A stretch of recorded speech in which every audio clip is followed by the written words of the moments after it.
la misma región había pastores que estaban en el campo cuidando sus rebaños durante las vigilias de la noche, y un ángel del Señor se les presentó y la gloria del Señor los rodeó de resplandor y tuvieron gran temor. Mas el ángel les dijo: no temáis, porque he aquí os traigo buenas nuevas de gran gozo, que serán para todo el pueblo, porque os ha nacido hoy en la ciudad de David un Salvador, que es Cristo el Señor. Y esto os servirá de señal: hallaréis a un niño envuelto en pañales y acostado en un pesebre. Y de repente apareció con él una multitud de los ejércitos celestiales, alabando a Dios y diciendo: gloria a Dios en las alturas, y en la tierra paz entre los hombres en quienes Él se complace. Oramos. Padre que estás en el cielo, te damos las gracias. Gracias por tu palabra, Señor. Gracias porque hoy podemos meditar en ella.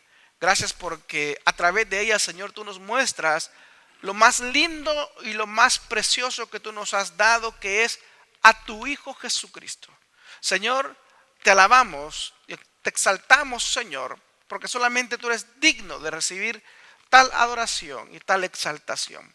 En tus manos estamos, Padre, para que nos moldees, nos hables de la forma que solamente tú lo sabes hacer, Señor, y que hoy podamos salir de este lugar totalmente cambiados, totalmente, mi Dios bendito, cambiados hacia ti, de una manera en la cual podamos también decir como esos ángeles: gloria a Dios en las alturas. Gracias te damos, Padre, porque eres bueno.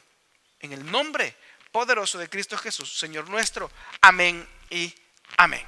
Gloria al Señor. Puede tomar su asiento, amado hermano. Sermón 423 que predico en esta iglesia para la gloria de nuestro Señor. Sermón 423. Sermón 423. Y si usted le quiere poner un título a esta predicación, póngale: noticias de gran gozo. Noticias de gran gozo. Yo no sé, amado hermano, si usted alguna vez le han dado una buena noticia. Yo creo que a todos nos han dado buenas noticias. Las que no nos gustan son las malas noticias. Pero en una ocasión vino a la tierra alguien que se interesó por usted, que se interesa por mí. Y cuando se anunció la venida de este ser, llenó de gozo a todos aquellos que la escucharon. Y de eso se trata esta parte de la escritura. Y quiero que veamos 3 o 4 puntos. Y el primer punto es la proclamación de esta buena noticia. La proclamación de esta noticia que trae gran gozo. Y está del 8 al 10, versículos del 8 al 10, la primera parte del 10. Dice así: en la misma región había pastores que estaban en el campo cuidando sus rebaños durante las vigilias de la noche. Y un ángel del Señor se les presentó, y la gloria del Señor los rodeó de resplandor y tuvieron gran temor. Mas el ángel les dijo: no temáis, porque aquí os traigo buenas nuevas de gran gozo. Notemos algo: ¿a quién le llegó esta noticia? La noticia no le llegó al sumo sacerdote. La noticia no le llegó a los levitas. La noticia no le llegó a los gobernadores. La noticia no le llegó al rey. La noticia le llegó a un grupo muy reducido de personas que eran los pastores. Aquellas personas que estaban ejerciendo su labor de pastorear ovejas en el campo. A estas personas y a este grupo muy reducido es que se llegó primeramente esta noticia. En aquel tiempo hablar de pastores de ovejas, era algo malo. ¿Por qué? Porque los pastores eran ceremonialmente impuros. ¿Por qué le digo ceremonialmente impuros? Porque ellos prácticamente faltaban a todas las directrices, a todos los mandamientos que tenían que ver con el culto. ¿Por qué? Por estar cuidando de las ovejas. Usted sabe, si alguna vez ha ido a cuidar ovejas, que es un trabajo muy, pero muy demandante, a tal punto que pues tiene que renunciar a muchas cosas. Y los pastores en ese tiempo pues renunciaron a todo prácticamente, incluso el celebrar todas las fiestas que Jehová había establecido que se celebraran. Por eso es que este grupo de personas eran personas ceremonialmente impuros. ¿Qué quiere decir esto? Que los líderes religiosos los veían a estos de menos. los veían de menos, hacían acepción de personas.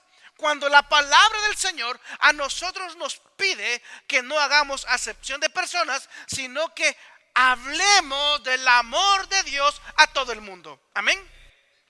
Mire lo que ocurrió en una ocasión. Mateo 9 del 10 al 13. Mateo 9 del 10 al 13. Un pelín más, por favor. Mateo 9 del 10 al 13.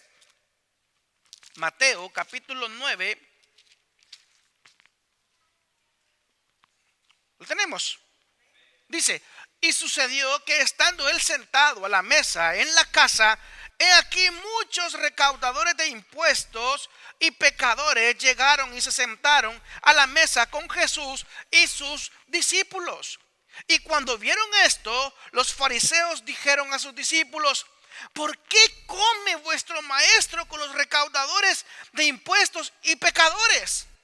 Al oír esto, dijo: los que están sanos no tienen necesidad de médico, sino los que están enfermos. Mas ir y aprender lo que significa: misericordia quiero y no sacrificio, porque no he venido a llamar a justos, sino a pecadores. El evangelio en un principio fue entregado. Evangelio, amado hermano, para aquellos que no lo saben, evangelio significa buenas noticias, buenas noticias. Entonces, estas buenas noticias fue entregado primero a aquellas personas humildes. Humildes, ¿por qué? Porque ellos mismos reconocían su incapacidad de poder llegar al templo, reconocían su incapacidad de poder ir a postrarse delante del Señor, porque se veían ellos mismos ceremonialmente impuros. Por eso es que dice la palabra del Señor: bienaventurados los pobres de espíritu. Y cuando nuestro Señor Jesucristo habla en el Sermón del Monte de esos pobres en espíritu, no quiere decir que son pobres del Espíritu Santo. Porque cuando vemos la palabra espíritu, aparece con una E minúscula. Entonces se está refiriendo a su estado de ánimo o aquello que le produce vida. Aquellos pobres en espíritu serán bienaventurados. ¿Qué es ser pobre de espíritu? Es reconocer su incapacidad espiritual delante del Señor. Es reconocer que delante del Señor nosotros somos menos que nada. Es reconocer, amado hermano, que somos indignos de recibir tantas y tantas cosas lindas que solamente Él nos puede dar. Eso es ser pobre de espíritu. No soberbios, no aquellos que dicen: no, yo me lo merezco, es que para eso trabajo, es que para eso me congrego. ¿A dónde está mi bendición, Señor? No. Aquel que es pobre en espíritu, aquel que es humilde, reconoce que viene a la iglesia, que trabaja en la iglesia, que sirve en la iglesia, y lo que él es un siervo inútil. Un siervo inútil. Usted no es más que mi persona porque usted esté allí, ni yo soy más que usted por estar en este lugar. Somos iguales, amados hermanos, con pecados. Uy, el pastor peca. Sí, peco, fíjese, soy pecador. Porque si yo digo que no peco, hago a Dios mentiroso, según lo dice su palabra. ¿Me levante la mano los pecadores? Ay, se está levantando la hermana. Ay. Eso es reconocer, amado hermano, quién es Dios y quiénes somos nosotros. Esos pastores fueron testigos de la gloria del Señor, y probablemente ellos no creyeron en un primer momento ser merecedores de esa noticia que trajo gran gozo, que trajo gran alegría. Esos pastores, esos desechados de la sociedad, esos desechados de los religiosos, fueron los que experimentaron y vieron la gloria de Dios. Amén. Y hablando de la gloria de Dios, la gloria de Dios, amado hermano, no es un juego. La gloria de Dios no es un juego como lo dice Eva Luna. Salió conmigo a jugar. No, si usted delante de la gloria de Dios se encuentra, amado hermano, le digo algo: usted cae fulminado. Y yo también. Porque la gloria de Dios es la esencia de Dios mismo.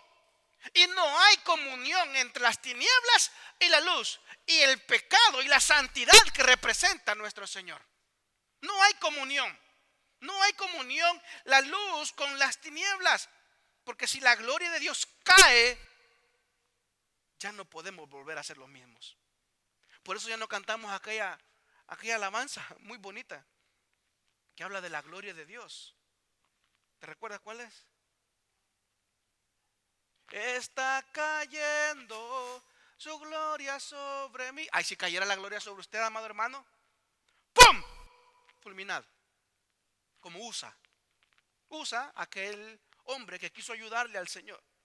Usa aquella persona que cuando vio que el arca del pacto iba para el suelo, tocó esa arca. Él era de las personas que no lo podían hacer porque solo los levitas y los sacerdotes podían acercarse a tal punto. Y cuando él experimentó la gloria de Dios al tocar esa arca, porque en esa arca iba la presencia de Dios mismo, en ese mismo momento cayó fulminado. La gloria de Dios que los pastores vieron y experimentaron en este momento les causó miedo. ¿Por qué? Porque no podemos volver a ser los mismos si experimentamos nosotros la gloria de Dios. La gloria de Dios vino a la tierra allá en el jardín del Edén. Pecó Adán y Eva, la gloria de Dios se fue. Volvió a habitar la gloria de Dios en el templo cuando fue dedicado. Ese templo hermoso, maravilloso.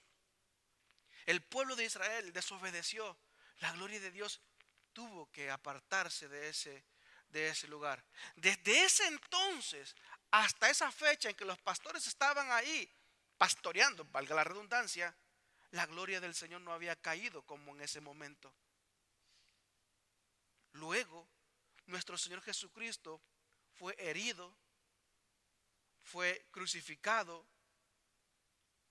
fue muerto, resucitó al tercer día y la gloria del Señor se volvió a ir.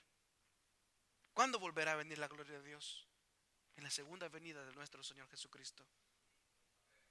Esa gloria, amado hermano, que le repito, no es un juego. Mire lo que dice Mateo 24:30. Mateo 24:30. Mateo 24:30 dice de la siguiente manera: entonces aparecerá en el cielo la señal del Hijo del Hombre, y entonces todas las tribus de la tierra harán duelo y verán al Hijo del Hombre que viene sobre las nubes del cielo. ¿Con qué? Con poder y gran gloria. Con poder y gran gloria. Era normal, amado hermano, que estos pastorcitos experimentaran miedo. Es normal que experimentaran temor al ser expuestos a la gloria de Dios, porque la gloria de Dios expone el pecado. La gloria de Dios expone el pecado. Miren lo que le sucedió a Isaías. Vayámonos a el libro del profeta Isaías. Isaías capítulo 6. Isaías capítulo 6. Isaías capítulo 6, versículo 5.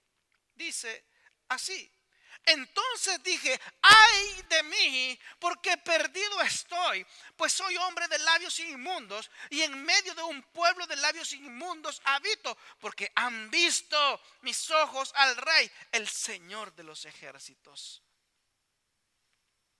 Isaías vio la gloria de Dios y al instante él reconoció que era indigno de estar allí.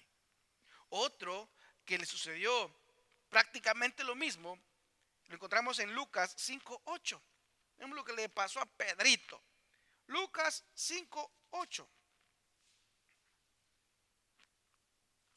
Al ver esto, Simón Pedro cayó a los pies de Jesús diciendo: apártate de mí, Señor, pues soy hombre pecador. Cuando Pedro vio lo que Jesucristo era capaz de hacer, cayó en la cuenta que delante de él estaba el unigénito Hijo de Dios. Cayó en la cuenta que delante de él estaba el Verbo hecho carne. Cayó en cuenta que delante de él estaba Dios mismo. Por eso es que dijo, apártate, apártate, porque soy hombre pecador. Algo que el ángel les dijo a estos pastorcitos era que no tuvieran miedo, era que no temieran de lo que estaban a punto de ellos ver. ¿Y sabe por qué, amado hermano? Porque Dios no quiere destruirnos. Dios no quiere destruirle a usted. Yo sé que usted ha pecado, porque ya me levantó la mano y yo sé que usted ha pecado. Entonces, si usted ha pecado, lo que Dios quiere es restaurarlo. Dios no quiere destruirlo.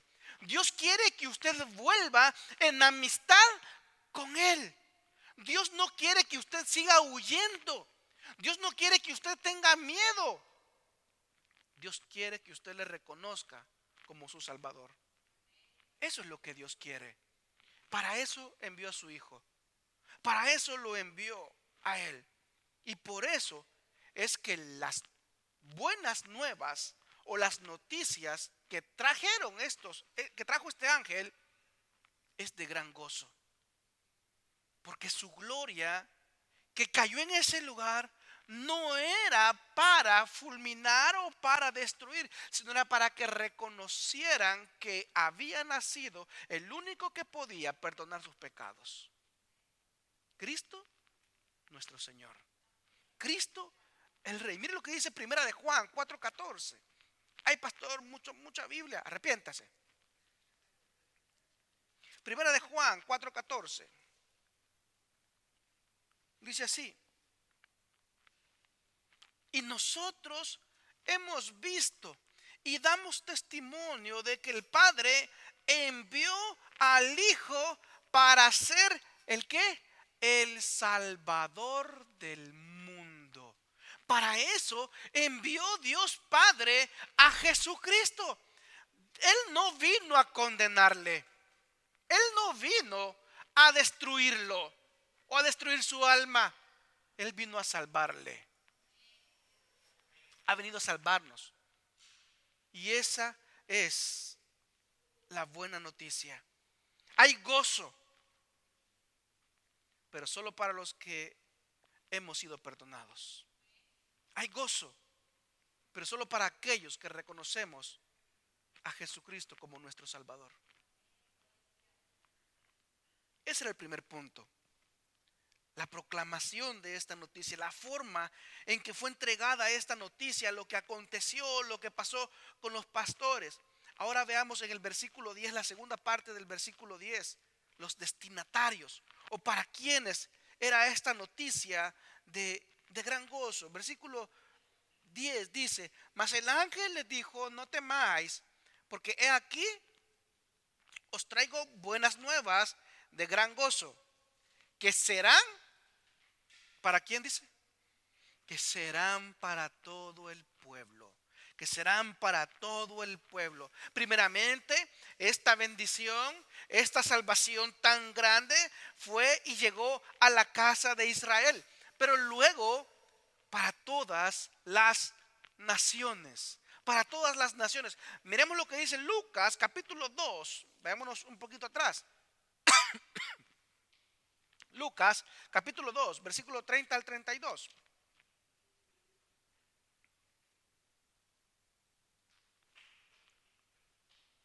Lo tenemos. Lucas 2, 30 al 32 dice: porque han visto mis ojos tu salvación, la cual has preparado en presencia de todos los pueblos, luz de revelación a los gentiles y gloria de tu pueblo Israel. Los gentiles eran todos aquellos que no pertenecían a la nación de Israel. Usted y yo somos gentiles.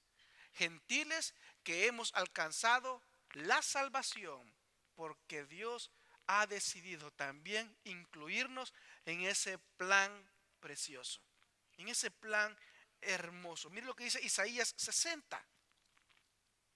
Isaías capítulo 60. Isaías 60, del 1 al 3. Mire qué hermoso. Levántate y resplandece, porque ha llegado tu luz y la gloria del Señor ha amanecido sobre ti. Porque he aquí, tinieblas cubrían la tierra y densa oscuridad los pueblos. Pero sobre ti amanecerá el Señor y sobre ti aparecerá su gloria. Y acudirán las naciones a tu luz y los reyes al resplandor de tu amanecer. Podemos ver en estos dos versículos, en estos dos pasajes bíblicos, que la salvación no es exclusiva de nadie. La salvación no es exclusiva de una iglesia. La salvación no es exclusiva de una denominación. La salvación es de Dios y la da a quien Él quiere. Porque allá, amado hermano, en el cielo nos vamos a encontrar con un montón de personas que probablemente usted no creyó ver nunca. Dice una persona que allá nos vamos a asombrar de tres maneras cuando estemos en el cielo. Primero, porque vamos a ver personas que nunca pensamos ver. Y este está aquí, y el hermano José está aquí, como que está aquí. No, va a estar allá. ¿Va a estar allá? Amén, gloria a Dios. Luego nos vamos a asombrar de no ver personas que creímos que iban a estar ahí. No está el pastor. No, yo, otro. No está el hermanito. No, para que no piensen mal. No está el hermanito. Y servía todos los días. Y todos los días iba a la iglesia. Y yo lo veía como oraba. Yo lo veía cómo hacía esto y cómo hacía lo otro. Se va a asombrar. Y la tercera forma en la cual nos asombraremos es de vernos a nosotros allá. Yo, el pecador, estoy aquí. Logré venir aquí. Estoy en la Jerusalén celestial. Solo porque Jesucristo decidió amarme desde antes de la fundación del mundo. Y cuando le digo, amado hermano, que Jesucristo nos ha amado desde antes de la fundación del mundo, quiere decir que estábamos en el corazón de nuestro Señor desde antes que el cielo y la tierra fueran establecidos. No diga que nadie piensa en usted. Ay, el pastor no me habló. Con que le hable el Señor suficiente. Dese por satisfecho. Y si no le hable porque usted no quiere que le hable, ahí está la palabra del Señor para que nos hable todos los días. ¿Con qué quiero terminar esta parte? Repitiéndole que la salvación no es exclusiva. Si alguien en alguna ocasión le dice, aquí está la salvación, también está aquí. Donde se predique el evangelio, el verdadero evangelio, ahí está la salvación. Donde se predique de Jesucristo, ahí está la salvación. Donde se predique de prosperidad, allí no está la salvación. Donde le digan a usted de 10 euros para que el Señor le devuelva 100, allí no está la salvación. Y corra, aléjese de esos falsos maestros, mercaderes del evangelio. Porque de gracia hemos recibido y de gracia debemos dar. Porque la salvación no se puede comprar con nada. Con nada. Alguien dijo una vez que tan cara era la salvación que Dios decidió regalarla. Y la regaló por medio de Jesucristo. Tercer punto. ¿Quién es el que cumple esta buena noticia? ¿Quién es el que cumple esta buena nueva? Este evangelio. Veamos versículos 11 y 12. 11 y 12 dice: porque os ha nacido hoy en la ciudad de David un Salvador, que es Cristo el Señor. Y esto os servirá de señal: hallaréis a un niño envuelto en pañales y acostado en un pesebre. ¿Quién es el que cumple el evangelio? ¿Quién es el que cumple la buena noticia? Cristo, Dios, el Salvador, el Señor, solamente Él. Escuché al pastor Will Graham que decía: yo estoy en contra de todos aquellos que dicen vivamos el evangelio. Yo lo decía, vivamos el evangelio. Pero el único que pudo vivir el evangelio fue Jesucristo. Porque la buena noticia implica la muerte y resurrección de Cristo para salvación de los pecadores que se arrepienten. Y usted no puede morir para salvar a alguien. Cuando el ángel se presentó a estos pastores, si usted se fija, no dio ningún nombre. No dijo ha nacido hoy Jesús. No dijo ha nacido hoy Emanuel. Pero sí describió de 3 maneras a Jesucristo. Mire cómo dice el 11. Porque os ha nacido en la ciudad de David, ¿qué dice? Un Salvador, que es Cristo el Señor. Salvador, Cristo y Señor. Hablando de Salvador, Jesús no lo vino a salvar a usted de su insatisfacción personal que tiene. Jesús no vino a salvarle a usted de su economía decadente. Jesús no vino a rescatarlo a usted de su enfermedad que tiene. Jesús vino a rescatarlo a usted del mayor acto de condenación que es el pecado. Jesús no vino a hacernos felices. Jesús no vino a darle lo que usted tanto anhela. Pero estas cosas que le he dicho anterior son un producto de la salvación. Somos felices porque Cristo nos ha salvado. Obtenemos beneficios del Señor porque Él nos ha salvado. El objetivo principal, amado hermano, de Jesucristo no es venir a darle un trabajo digno. No es venir a hacerle feliz, no es venir a hacerlo pleno, no es venir a restaurar su familia. No, ese no es el objetivo de Jesucristo. El objetivo de Jesucristo es salvarle. Perdonarle sus pecados si usted se arrepiente. Eso es lo que Cristo ha venido a hacer. Por eso es que yo, amado hermano, de manera personal, no predico de cómo vencer sus gigantes. Yo no predico de cómo obtener usted ganancias. Yo no predico de cómo usted ser sano. Yo no predico de cómo usted ser feliz. No, yo predico de Cristo para perdón de pecados. De eso predico yo. Ay, pastor, ¿y por qué no hacemos una serie de sermones motivacionales? No, el Señor no me mandó a eso. El Señor me mandó a hablarle de Jesucristo. Ya me imagino yo cuando llegue delante del Señor. ¿De qué les hablaste? Yo les hablé de cómo superar sus miedos. Yo les hablé de cómo hacer dinero fácil. Yo les hablé de esto. Para allá, ¿ves? Apartados de mí, hacedores de maldad, jamás los conocí. El Señor me ha traído aquí con un propósito. Y no es, amado hermano, que usted salga feliz de aquí. Es que salga confrontado. Es que salga reconociendo su pecado.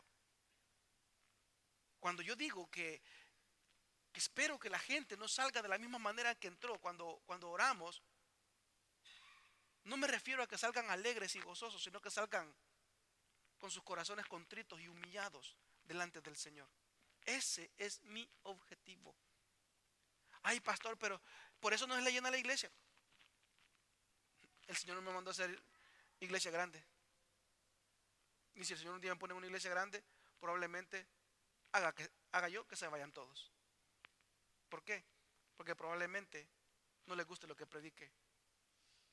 Porque hoy en día, no en todos, pero la mayoría de las iglesias que se llenan son iglesias que no le hablan de su pecado, que no le hablan del arrepentimiento para perdón de ellos. Jesucristo es Salvador. Sí, Él me salva. Él le salva a usted. Le salva de la condenación eterna. Le salva de caer, amado hermano, en un fuego eterno que nunca se consume. De eso es de lo que se trata la salvación de Cristo. Quizás estamos equivocados y creemos que Jesucristo solamente es un mero hacedor de milagros. No es un mero hacedor de milagros. Es el que me salva. Y para eso nació. Para cumplir ese objetivo. Ese es Jesús, mi Salvador. Pero también dice el ángel Cristo. Cristo es el griego de Mesías, que significa ungido. Eso es lo que significa Cristo, que es el griego de Mesías. Mesías es en hebreo, Cristo es en griego y significa ungido. Y en el Antiguo Testamento o en tiempos antiguos solamente se ungía a tres tipos de personas: a los sacerdotes, a los reyes y a los profetas. Y Jesucristo vino a cumplir esos tres oficios a la perfección. Cristo, el Rey de Reyes y Señor de Señores, el soberano. Apocalipsis 19:16 lo dice así. Apocalipsis 19:16 dice: y en su manto y en su muslo tiene un nombre escrito: Rey de Reyes y Señor de Señores. Cristo es el Rey de Reyes.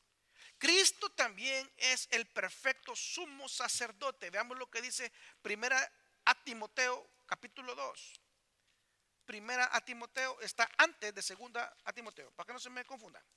Primera a Timoteo capítulo 2 versículo 5 dice así: porque solo hay un Dios y también un solo mediador entre Dios y los hombres, Cristo Jesús, hombre. Ese es el perfecto mediador, el sumo sacerdote, el que intercedía para con el Señor. Pero también Cristo es el perfecto profeta, no aquel que le anda leyendo el futuro, las cartas o el horóscopo, sino aquel que habla la palabra de Dios. Hebreos 1 y 2. Hebreos 1 y 2. Dice: Dios, habiendo hablado hace mucho tiempo, en muchas ocasiones y de muchas maneras, a los padres por los profetas, en estos últimos días nos ha hablado por su Hijo, a quien constituyó heredero de todas las cosas, por medio de quien hizo también el universo. Todo lo que el Padre ha querido a nosotros comunicarlo, lo ha comunicado por medio de nuestro Señor Jesucristo, porque Él es el perfecto profeta. El profeta, eso es lo que hacía: recibía palabra de Dios y entregaba la palabra de Dios.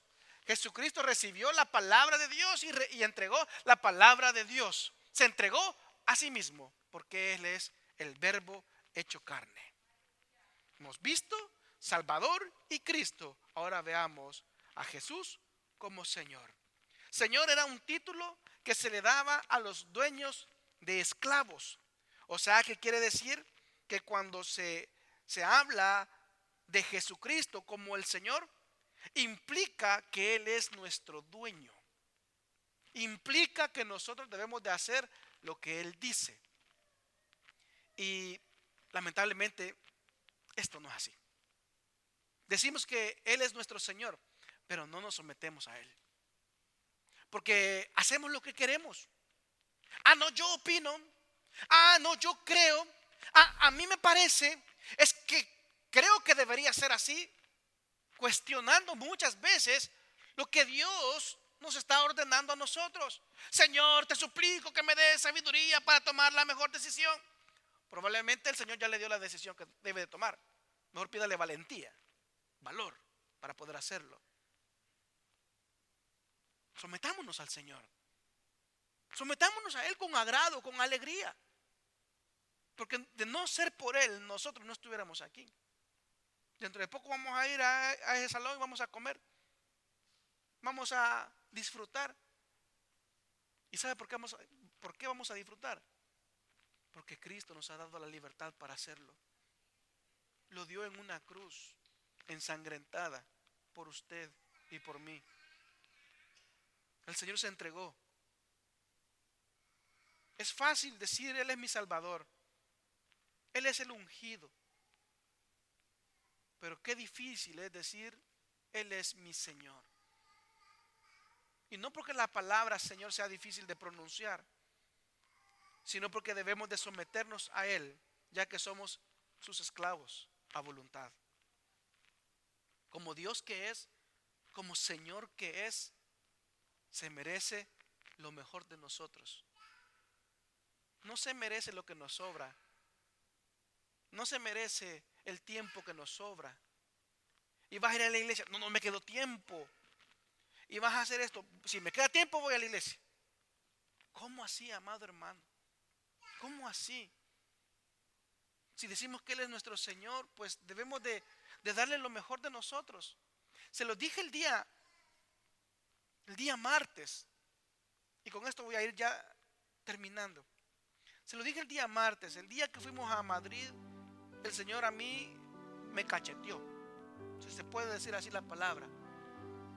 Me hizo entrar en razón, como cuando usted ve a alguien que está ido así, y usted le pasa la mano así y nada, hasta que los amangue ahí. ¿Qué pasa? ¿Qué pasa? Entonces, así estaba yo.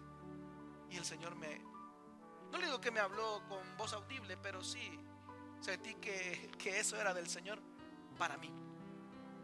El pastor habló acerca de la humildad de nuestro Señor Jesucristo y que muchas veces nosotros creemos que por la humildad de nuestro Señor Jesucristo se va a conformar con cualquier cosa que nosotros le demos.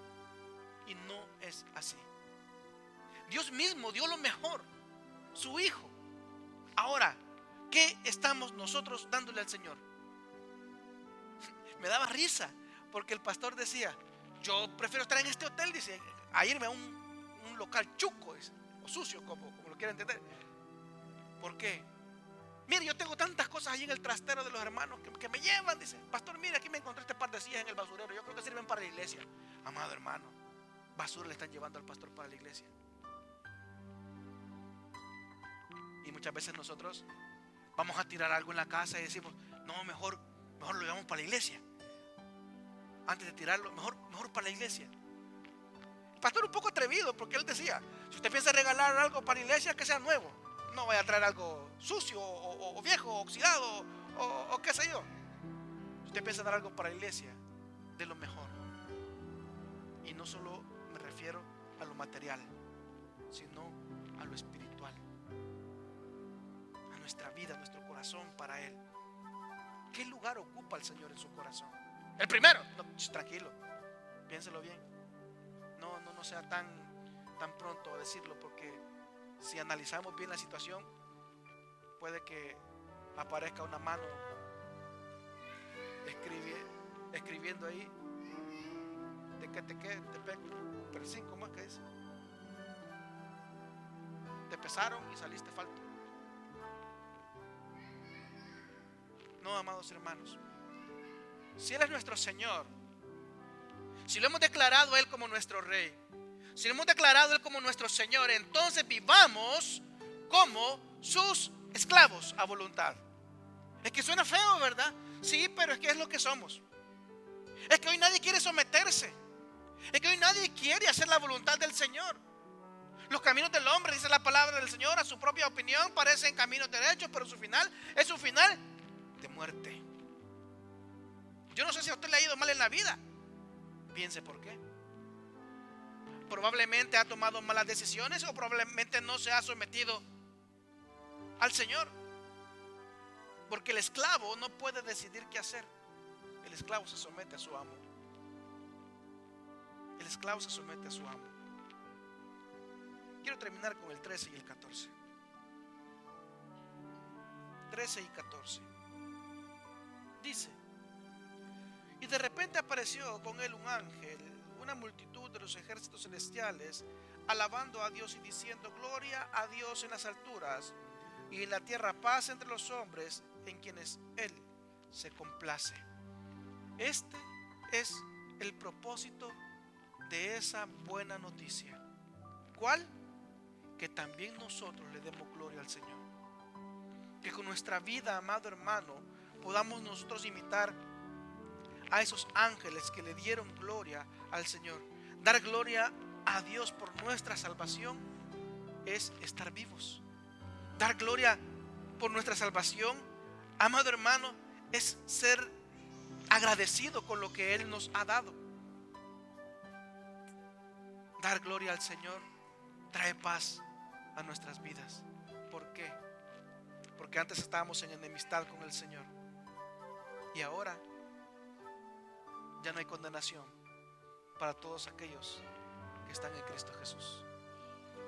Ya no hay condenación para todos aquellos que han confesado con su boca que Jesús es el Señor y han creído en su corazón que Dios le levantó de entre los muertos. hay salvación. Hay salvación.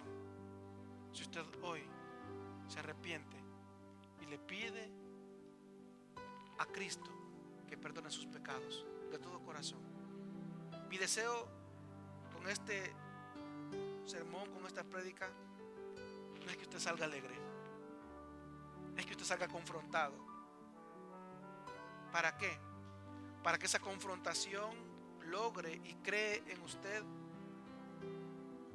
el efecto que es reconciliarnos con el Señor. Y decirle: Señor, te he fallado, aquí estoy, ayúdame, límpiame y sálvame.